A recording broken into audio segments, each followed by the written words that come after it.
There is a bathtub, a white sheet, a hand that has gone slack still holding a quill, and a wound. This is not a painting about death. It is a painting about what happens after when someone decides to control what death means. The year is 1793.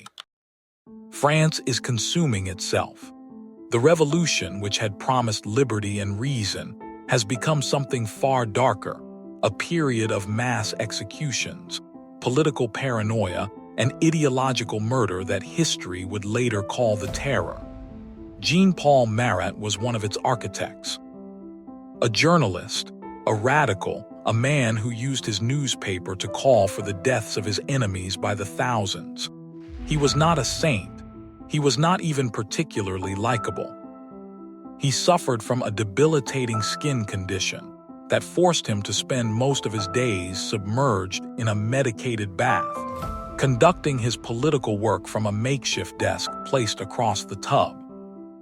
On the 13th of July, a young woman named Charlotte Corday knocked on his door. She told him she had information about enemies of the revolution. He let her in. She sat beside the bath, and within minutes, she drove a knife into his chest. She made no attempt to escape. She stood there, waiting to be arrested, convinced she had saved France from a monster. What happened next is what this painting is about. Jacques-Louis David was not only the greatest painter in France at that moment. He was also one of Marat's closest allies, a member of the same political circle, a man who had visited him just the day before he was killed. When Marat died, the revolution needed a martyr. And David understood, with the cold precision of a propagandist and the eye of a genius, exactly what that required. He painted the death of Marat in just a few months, in time for it to be displayed publicly by the end of 1793. And in that painting, he did something extraordinary. He did not paint what happened. He painted what he needed people to believe had happened. Look at the figure in the bathtub. He is serene. His face is not contorted by pain or fear. His body is arranged with the quiet dignity of a man at rest. The arm that hangs down, the one still gripping the quill, falls with the exact grace of a Renaissance pieta. This is not an accident. David studied that gesture. He composed it. The wound is there, but it is almost gentle, a small red mark against pale skin. Nothing violent, nothing ugly. On the wooden crate beside the bath, Marat's last letter sits open.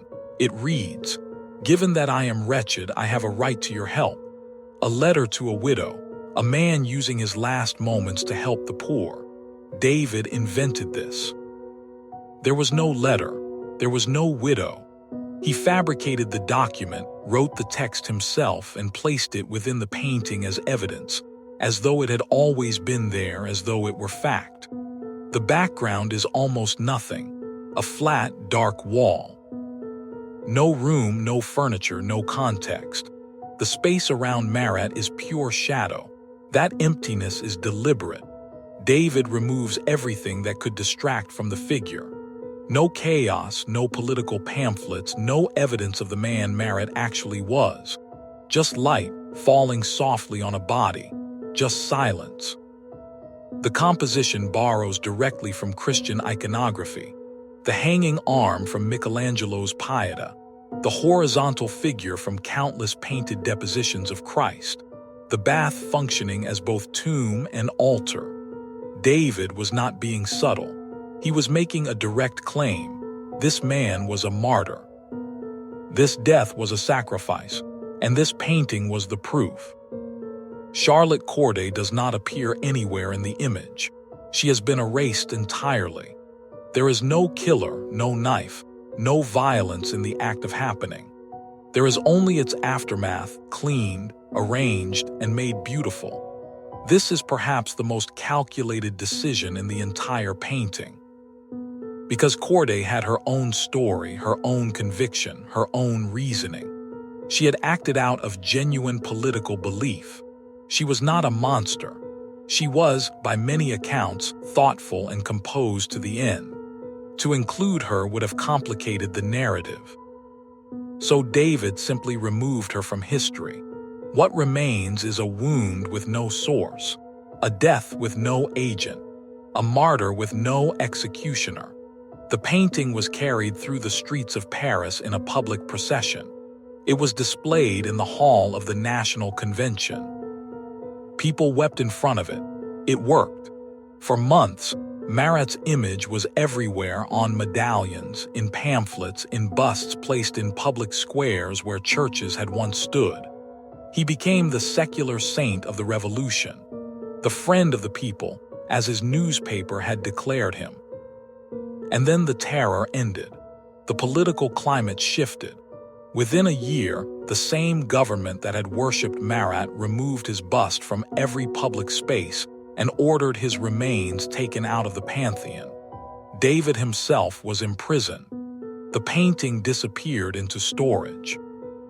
What makes the Death of Marat one of the most powerful works ever created is not its beauty, though it is undeniably beautiful.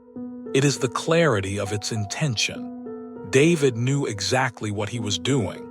He was not documenting, he was constructing. Every decision, the pose, the letter, the light, the absence of Corday, the borrowed religious imagery, was a choice made in service of a story that needed to be believed.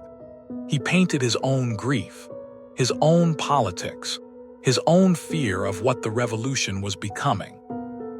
And he disguised all of it as truth. That is what myth-making looks like when it is done by a genius. Not a lie exactly. Something more dangerous than that. An image so beautiful, so perfectly composed, that the question of whether it is true stops feeling relevant. You look at it and you feel something, and that feeling is the point. I would love to know what you think in the comments. Whether you see Marat as a martyr, a monster, or something in between, and whether a painting this calculated can still be considered a work of art, or whether it becomes something else entirely. See you in the next video.